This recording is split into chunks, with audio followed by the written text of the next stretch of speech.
You always knew when Dad was home in the 70s. The sound of the lawnmower, the smell of paint, and Radio 2 homing from the shed. He could fix anything with a roll of tape, a mug of tea, and sheer determination. It wasn't always perfect, but it always worked, somehow.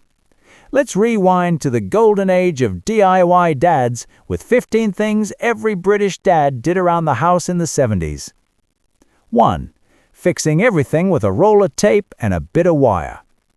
There wasn't a single problem a 1970s dad thought couldn't be solved with a strip of insulation tape or a length of copper wire. Whether it was a cracked Hoover handle, a wobbly plug, or a leaky hose, he'd crouch down with his toolkit, muttering, "Don't throw it away, I can fix that." His toolkit, of course, was a dented metal box filled with mysterious items, rusty screws, mismatched nails, half-used rolls of tape, and a spanner that fit nothing in the house. Still, somehow, things got repaired, or at least held together long enough to call it a job well done.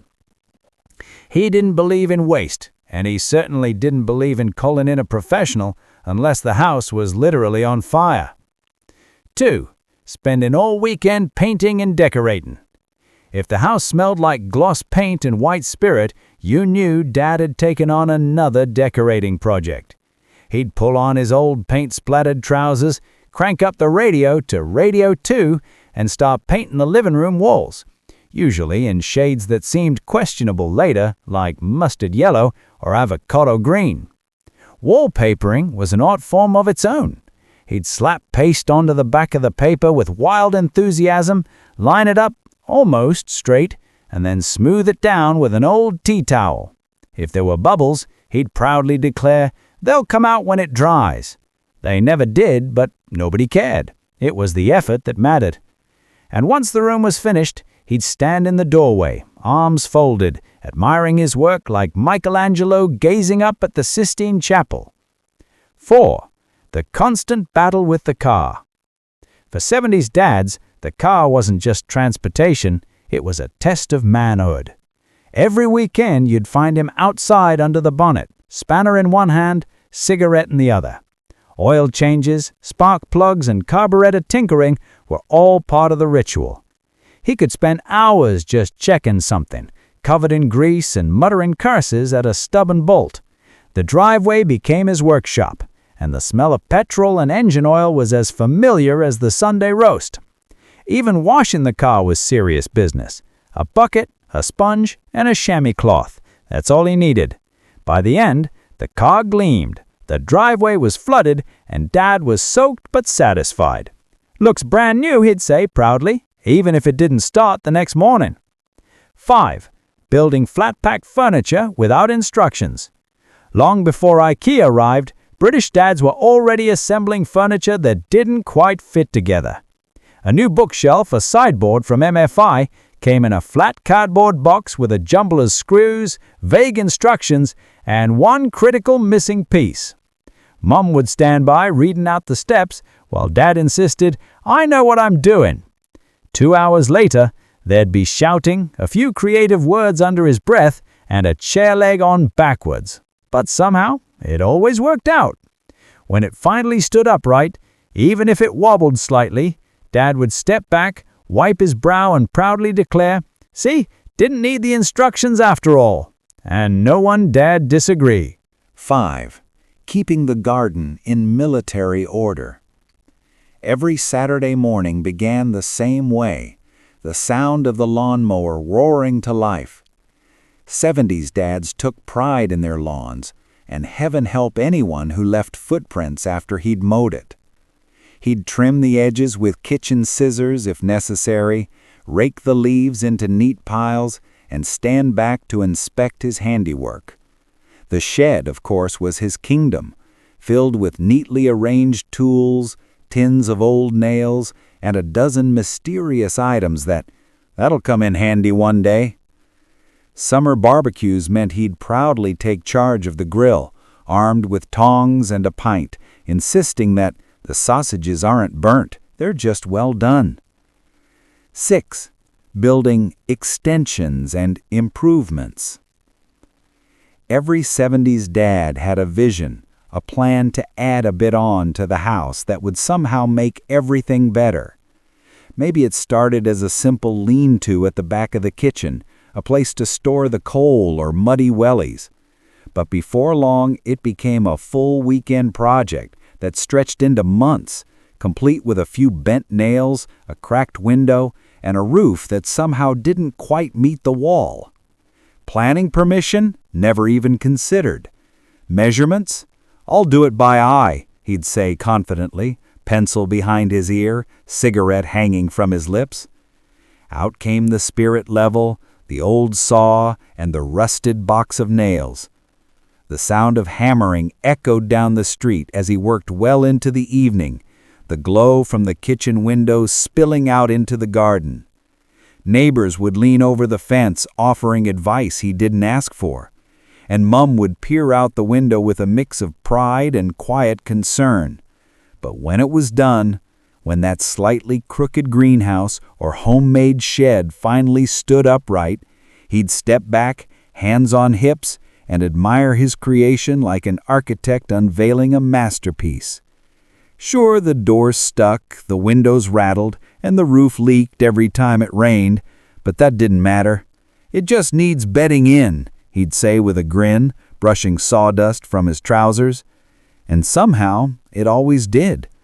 Because for 70s dads, it wasn't about perfection. It was about pride, hard work, and the satisfaction of knowing they built something with their own two hands. 7. Fixing the TV aerial, usually in the rain. Before remote controls, smart TVs, and satellite dishes, a good picture meant one thing: the rooftop aerial had to be just right. And guess who had to climb up and fix it?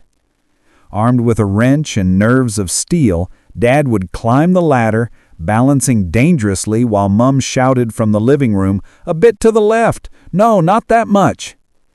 Rain, wind, or snow, it didn't matter. He'd stay up there until the picture was perfect, shouting down, "How's that now?" while everyone yelled back contradictory answers. When he finally came down, soaked and triumphant, the telly would be clear again. For about a week. 8. The famous DIY cup of tea breaks. Every project, no matter how big or small, required at least 3 tea breaks. The kettle would whistle, and Dad would sit down, wiping sweat from his brow, muttering, "Right, let's just think about this for a minute." These breaks could last anywhere from 10 minutes to an hour, depending on how well the job was going. The kitchen table would be covered in newspaper and screws, while the radio played the Archers or Pick of the Pops. Sometimes the job never got finished that day, but the tea always did. 9. The legendary Sunday car wash. Sunday mornings in the 1970s had their own rhythm, and for many dads it began with the car wash, a sacred ritual that couldn't be skipped, no matter the weather.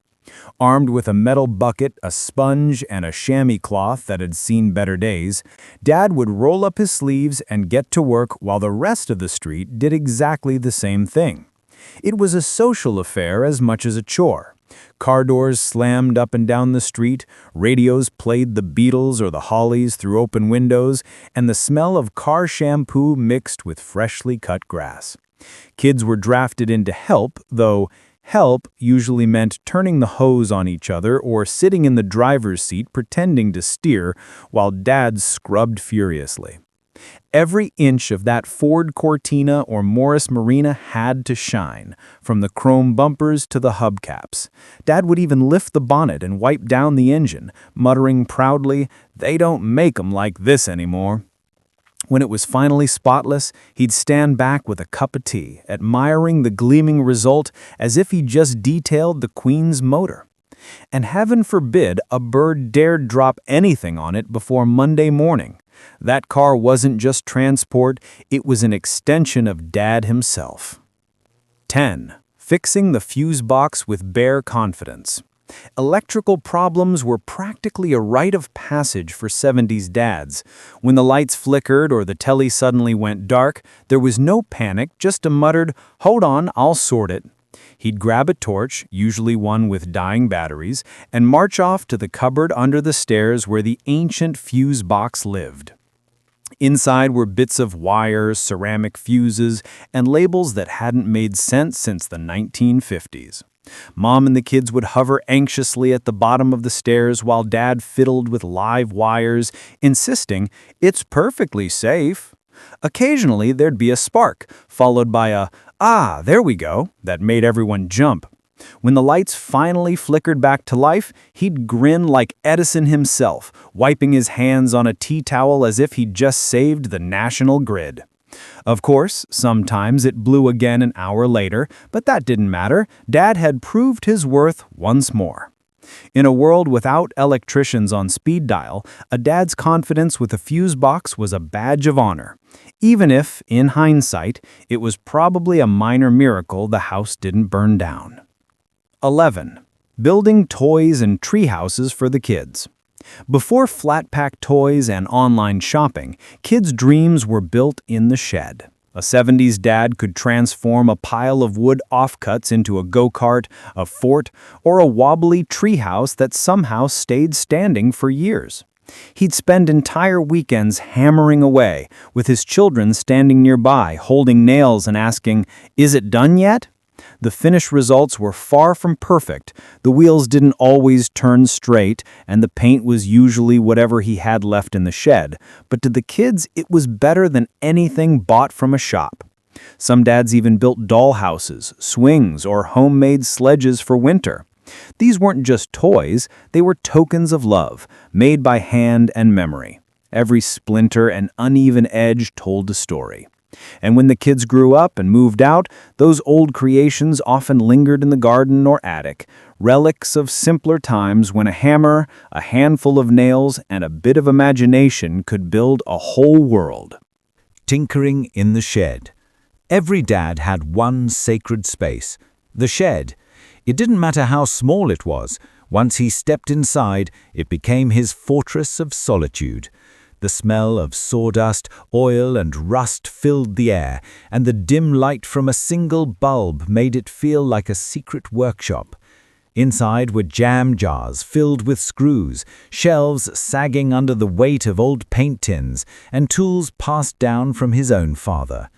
There was a radio on the shelf, permanently tuned to BBC Radio 4 or the Light program, and an old kettle that looked like it might electrocute you, but somehow still worked.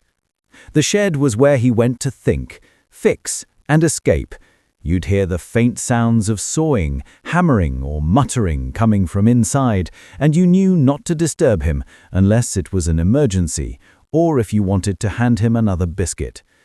Sometimes he didn't even build anything. He'd just potter about, rearranging tools, sharpening knives, or pretending to be busy so he could have half an hour of peace before dinner. The shed wasn't just storage, it was therapy, a quiet space where dads could be left alone with their thoughts, their tools, and their memories. 13. Installing carpets, shelves, and anything else that looked easy enough. There wasn't a single home improvement job 70s dads didn't think they could handle. Need a new carpet? I'll lay it myself. Need a shelf? I'll knock one up. Need new wallpaper? Piece of cake. Of course, reality was often very different. Laying a carpet meant an entire afternoon of shouting at corners that wouldn't stay down. Hanging a shelf usually resulted in it being slightly wonky or collapsing within a week. But the spirit of doing it yourself was strong, and for every crooked shelf, there was a lesson learned. Sometimes he'd rope the whole family in. Mum would hold the ladder, the kids would hand him nails, and the dog would get underfoot. But at the end of the day, when he stood back, sweaty and proud, the result didn't have to be perfect. It just had to be his. That sense of pride, that "look what I did" moment, was what defined a 70s dad. Even if the wallpaper peeled slightly or the shelf tilted to the left, it was a symbol of care and craftsmanship in his own special way. 14. Repairing radios, toasters, and televisions. In the 1970s, nothing was ever thrown away without a fight. If the toaster stopped working, Dad would dismantle it on the kitchen table, surrounded by screws, springs, and parts that looked suspiciously unrelated. He'd tinker for hours, tongue sticking out in concentration, before proudly announcing, "There, fixed it." Sometimes it actually was. Other times, it went back together slightly differently, with one screw mysteriously left over. Radios, kettles, hair dryers, he'd have a go at all of them. He didn't trust repairmen, daylight robbery that is, and he believed any problem could be solved with a screwdriver and a bit of patience. Even when it didn't quite work, he refused to admit defeat. "It's fine, just needs running in," he'd say, as the toaster started smoking. It wasn't about perfection, it was about principle. And in the 70s, every dad stood by that principle proudly. 15. Taking immense pride in his tools. If there was one unbreakable rule in the house, it was this: don't touch Dad's tools. His toolbox was sacred, a heavy, scratched metal case that rattled with decades of history. Each tool had its place, even if nobody else could figure out where that place was. He knew when something was missing instantly. "Where's my flathead screwdriver?" he'd demand, staring at you like a detective solving a crime. Kids quickly learned that borrowing his hammer without permission was a capital offense. The tools themselves were worn smooth from years of use. Screwdrivers with faded handles, hammers with chipped heads, and spanners older than the car itself. But in his hands, they were extensions of who he was. Because for every nail driven, shelf hung, and pipe fixed, those tools told a story of hard work, pride, and a time when British dads didn't just maintain their homes, they built the memories that held them together.